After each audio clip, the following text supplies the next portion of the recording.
내 업이 자식에게까지 간다고 하면 당신은 어떤 마음이 드시나요? 혹시 가슴이 철렁 내려앉으셨나요? 부처님께서는 말씀하셨습니다.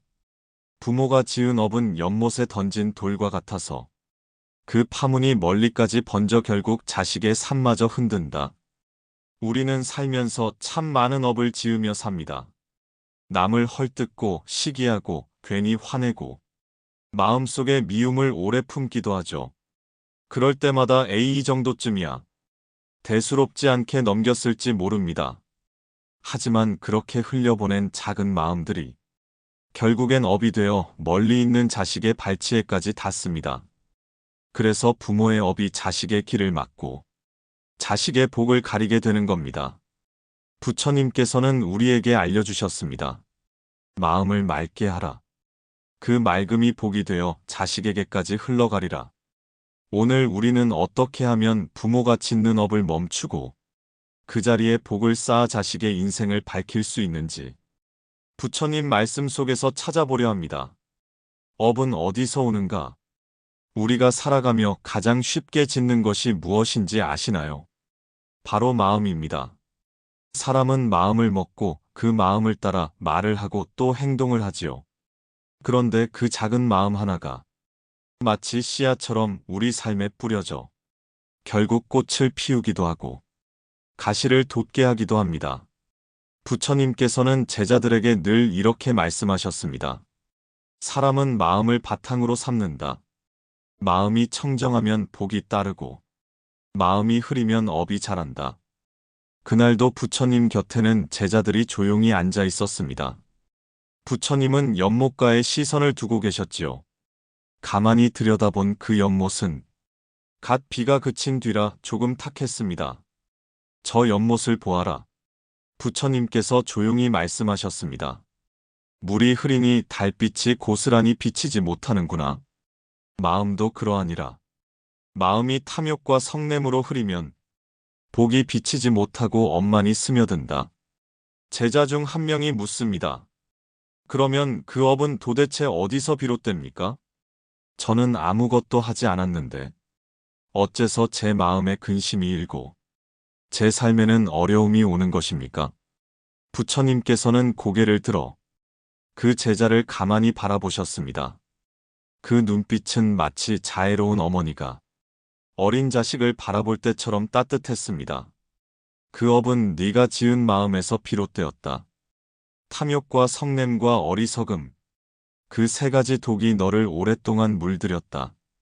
그 마음에서 흘러나온 말과 행동이 또 다른 업의 씨앗을 뿌리고 그 씨앗이 자라서 지금 너를 이렇게 괴롭게 하는 것이다.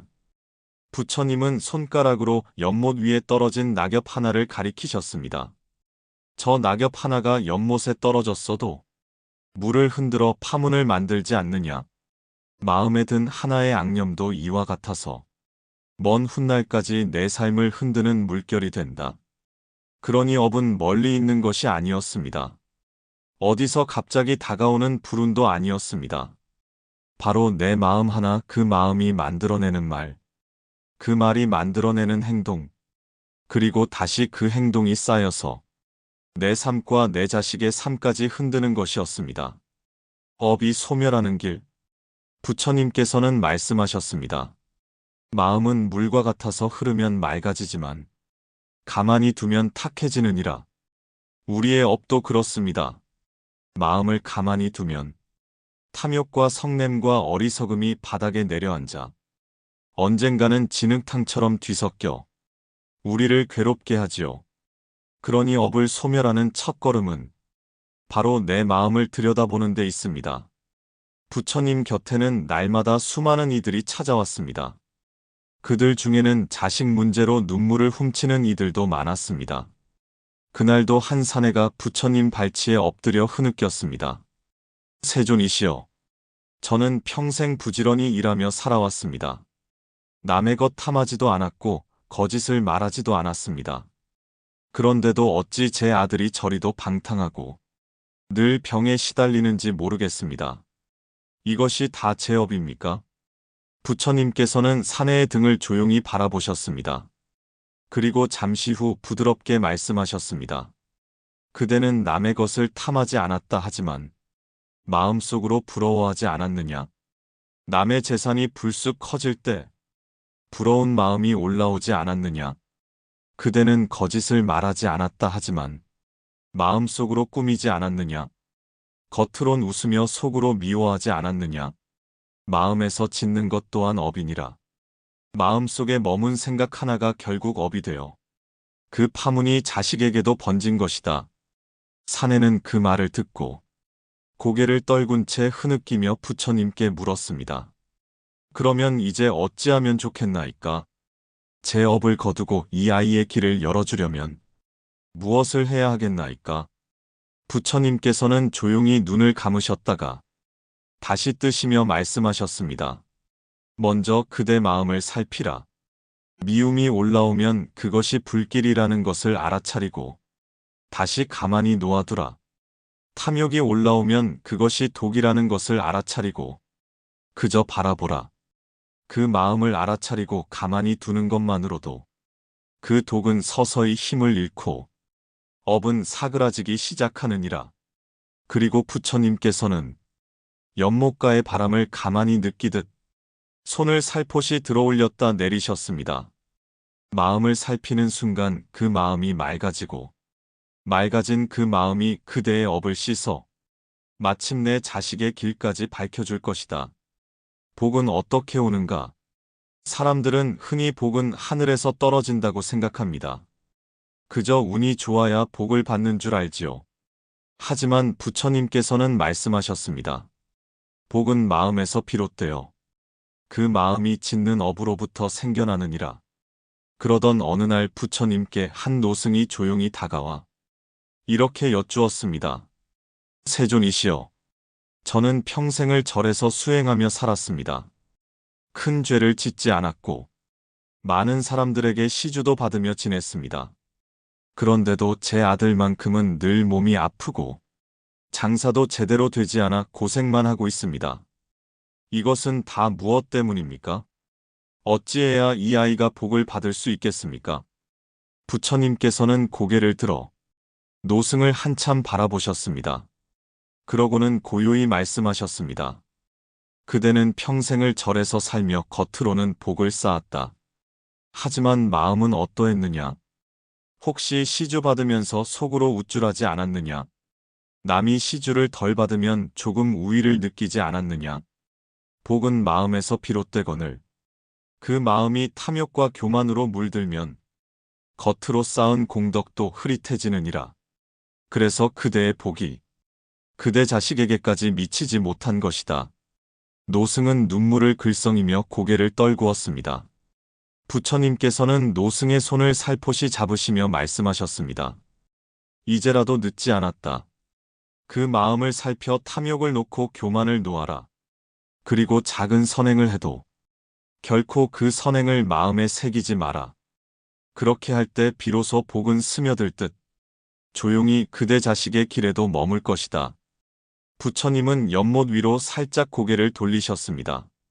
그 연못에는 바람에 흔들리는 물결 사이로 달빛이 조용히 내려앉아 있었습니다.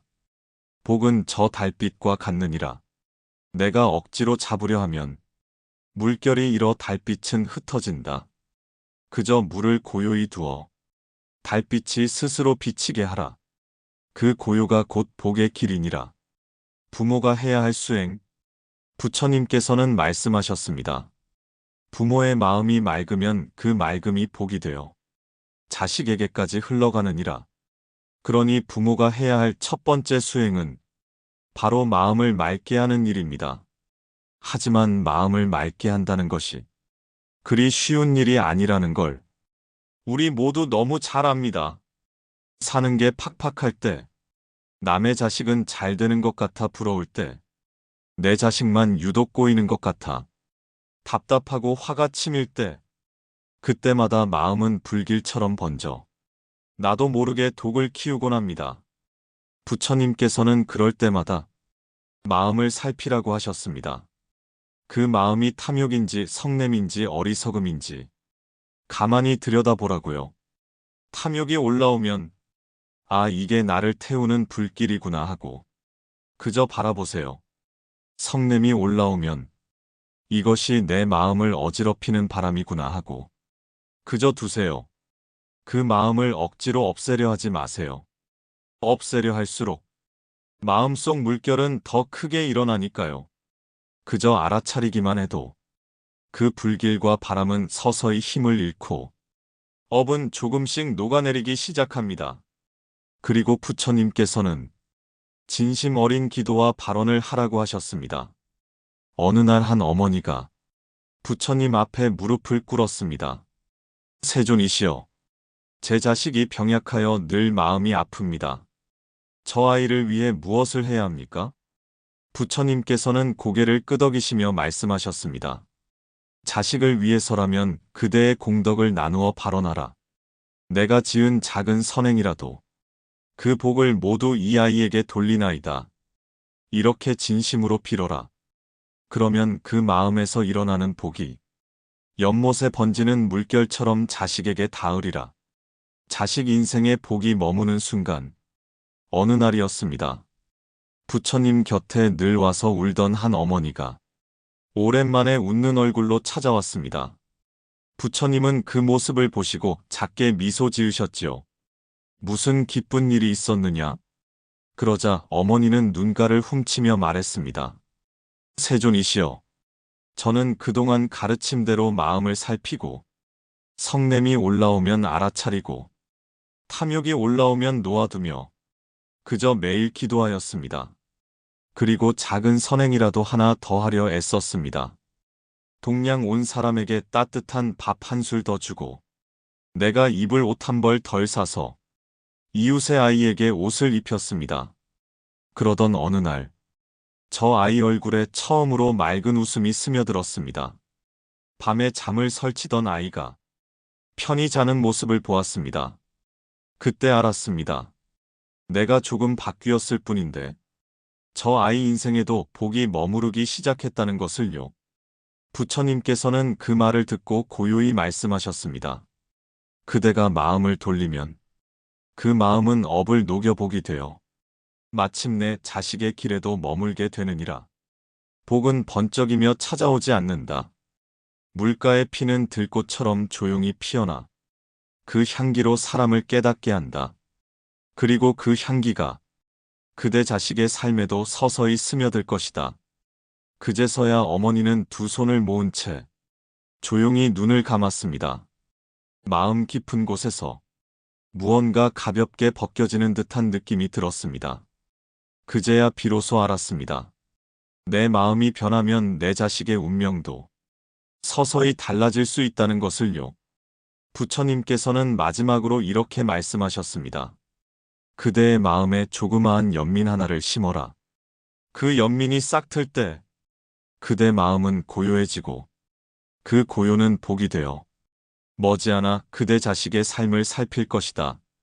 그리고 그 복은 때가 되면 꽃을 피워 험한 세상길에서도 그 아이를 지켜줄 것이다. 당신도 이제는 조금 알 것 같지 않으신가요? 내가 짓는 한 생각이 결국 자식의 인생에까지 닿는다는 것을요. 그러니 오늘부터라도 마음속에 머무는 조급함과 미움을 조용히 놓아보세요.